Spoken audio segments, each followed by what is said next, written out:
for us to be social activists or for us to go and do internal healing work, if we're staying with, I hate myself for such and such, even if we're doing a harmful behavior, we're not going to change.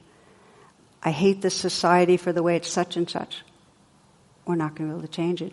But if we could move into, I hate it when it's like this because this is what I care about. I want to see such and such happen.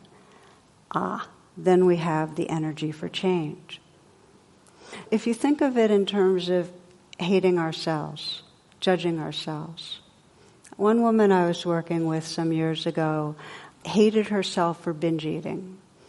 And I say one woman, I have worked with myself and 10,000 women on this, so it's not one woman, but I'm thinking right now of one woman. That was her main position, which is, I've ruined my life with this. In other words, I've ruined my body, I can't be in a relationship, I can't enjoy being physical with another person, I'm too self-conscious and disgusted in myself. I've ruined my life.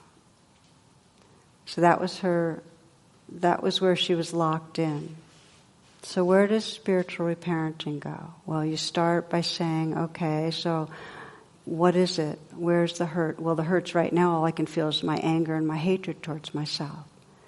We started there with that hatred towards herself.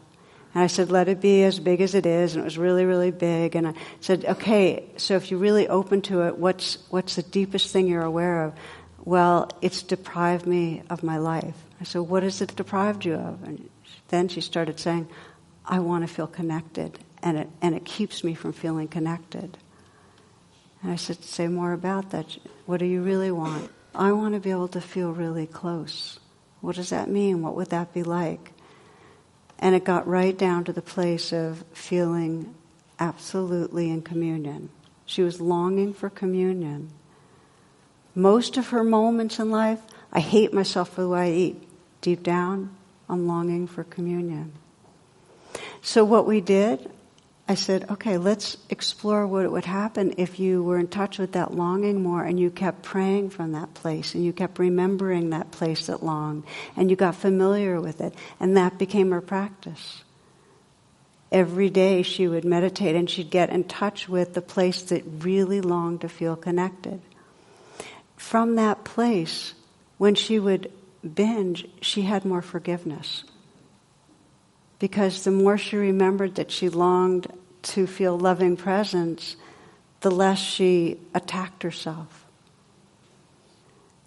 She started to be able to work with the addiction from a place of caring about her life, not hating herself. And so it is with spiritual reparenting, that we begin to reparent ourselves from a place of caring about the parts that are having trouble. And so it is with our wider culture. As Ruby says, we have to know what the hate and the anger, she says, there's redemptive anger. And I think this is a really cool contrast. Redemptive anger is when you feel the energy of anger because you sense an opposition to what's healthy and healing and good. That's healthy. But she says if you lock into anger and it gets targeted to blaming and making somebody bad, then it gets toxic. So how do we take the anger and judgment and so on that we feel and have the redemptive? She says, remember what you love. The anger's there because there's something you love that's getting blocked. Then act from that loving. Cornel West, he says, justice is what love looks like in public. We love ourselves into healing, and it's not just our inner life. We have to love our world into healing. We have to ask where it hurts to our world too.